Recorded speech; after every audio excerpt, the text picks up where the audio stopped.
He's a genius.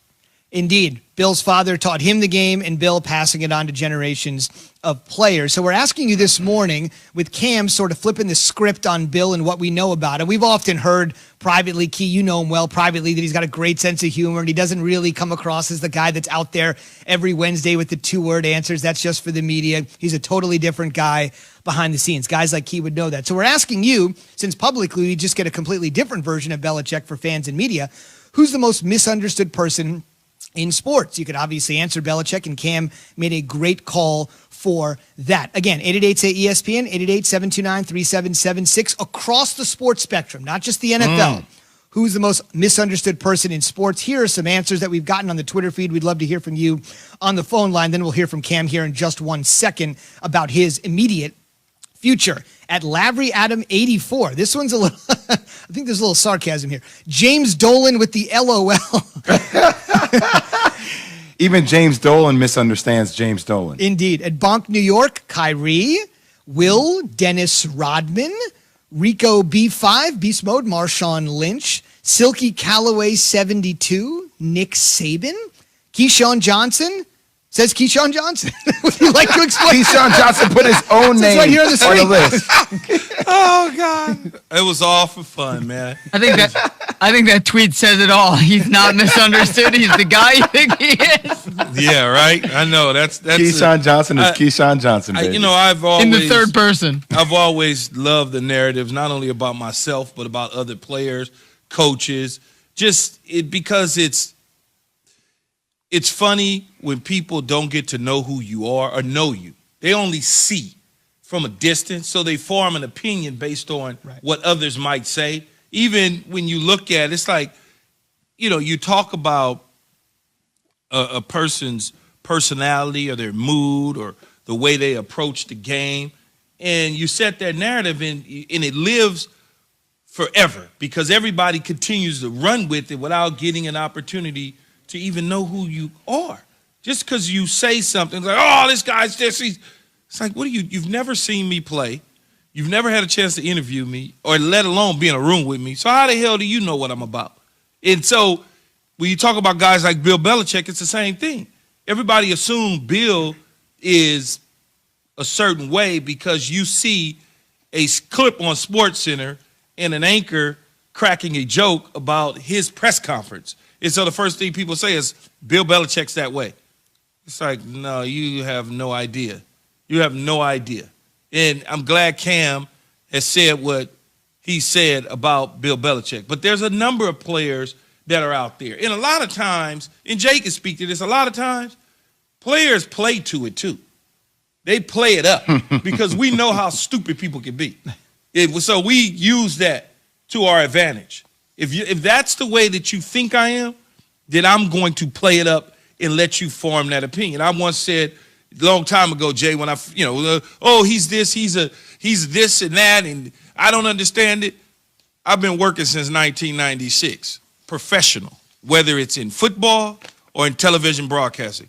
I couldn't be that bad of a guy. Well, look, I know one situation in particular, Key. It was really funny just knowing Kyrie, the earth is flat. He was like, just watch. Just watch when I say the earth is flat. How many people will write stories about it and it will become a really big thing and everybody will be talking about it. So, a lot of players play into it because at the end of the day, right, everybody's making these assumptions about who you are or about what you think. So, you know what? Why not? All right, I'm going to mess with everybody. Since you guys already know, I'm going to double down, triple down on it. But, Key, I agree with you. And I think it's only gotten worse right now because now we're in the midst of, we're coming out of it, thankfully. But, through this pandemic, if we were already thinking that way before, now when you don't have access to people because people are way more isolated than they've been before, these narratives just run away. And let's be real, Key. A lot of times people, through social media paradigms or TV, say things for clicks, for likes.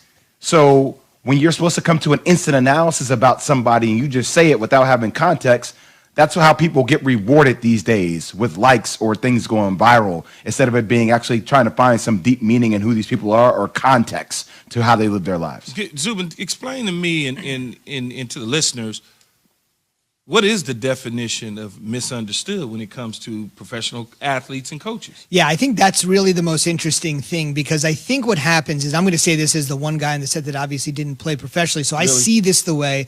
I know sometimes my 5'11", 157 can fool you, but it's just high school weight, by the way. How many fellas out there listening are at their high school weight? Okay, no. Here's the thing. What happens is, and this happens in the media, when you are on in Los Angeles before you joined us here, you're on for hours a day and people listen to you every single day.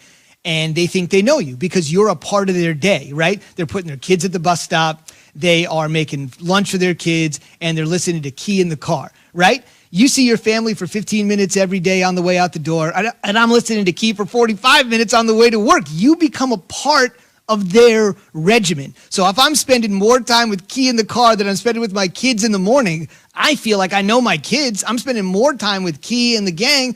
I actually feel like I know you. If you're a hardcore fan and you say you're the biggest fan of this team, nobody's a bigger fan than I am, then you naturally start to think to yourself, nobody knows more about this team than I do. I devour everything they put out on Twitter. I watch all the team videos. I watch ESPN. So you start to lull yourself into thinking that you know so much more than you do just because of the time spent. That is misunderstood. You could spend 20 hours a week with the team and not know anything about the team, right? So there's an aspect of that you have to think about. It's misunderstood because you think you're spending so much time figuring out what's going on, but you may not really know anything. Yeah. No, I just, it's fascinating to me because there's guys on that list that we mentioned, like a Marshawn Lynch, misunderstood.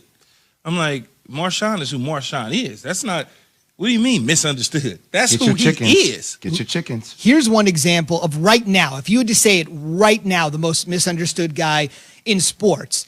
And if you watch the sport of golf, right now there is a white-hot controversy surrounding a guy by the name of Patrick Reed, who is accused of being a cheater. And golf, as you guys know, Jay, you play, it's the most gentlemanly game. You are going to call rules violations on yourself. You're not waiting for markers and rules officials to be there. Can't use that hand wedge. So Zubin. Richard Can't in use Toronto, the hand wedge. right? Watch that backswing. Don't pick up that sand on the backswing. So Richard is in Toronto. Richard, I don't want to steal your thunder. You said Patrick Reed, but I am 100% in agreement with you. There is not another guy on the tour that is seen one way and might be, in just my opinion, might be another. What do you have? Appreciate it, guys. I agree 100%, man. There's no way you can be a professional golfer and shoot -5 on the front nine and have cheating as any sort of consideration on the back nine. It's just not going to happen for a pro golfer. And I would also say the thing that Richard would add there, and I'll add it for him, is that every time he has these cheating accusations, he wins tournaments. He's a Masters champion. Patrick Reed has won the Masters. He's not just any old golfer. But what did he do, though, to even start that? I'll give you an example. This actually happened about 3 or 4 weeks ago. I'm not going to go into detail about this. Please don't. No, I won't, because Jay's a golfer, you're not a golfer. I want to know. This just happened a few weeks ago, and it was a white-hot controversy for a tournament he ended up winning. He hit a ball, and I'm going to use the golf terminology. We're not going to go too super deep. The ball was embedded, right? Essentially, did the ball move, right, when it landed? The quote-unquote embedded. Here's the problem. Right now, you don't have any fans on the tour. Mm-hmm. You don't have any volunteers or rules officials, very limited because of the coronavirus. Let's keep as few people on the course as we can. Yeah, so the ball, Key, real quick, sometimes when a player hits a ball, all these fans, they crowd around the shot. Yeah. Right? And all these officials watch the ball to make sure it doesn't move. Right. Here it is. It's OB. It's out of bounds. Here it is. All that sort of stuff. So basically, I'll just give it to you in 1 minute. Nobody was there to see what exactly happened with the ball because the course is barren except for the TV cameramen and the players. And so in golf, if you're not exactly sure what happened, you should assume the worst. You should assume, you know what, I should give myself a penalty here because I'm not 100% sure this happened. Right? And what he did was he said, no, I'm giving myself the benefit of the doubt. And you might think that's a very silly, small thing. Golfers are like, no, we have a code. You cannot assume the benefit of the doubt. I just drink the liquor and look. This is a huge thing in golf, and I think Patrick Reed, be honest with you, Richard in Toronto, he's number one on this list. Like I said, it's a little strange, but I just do think in certain sports, if you're coloring outside the lines, you're always going to be seen as misunderstood. What a waste of time.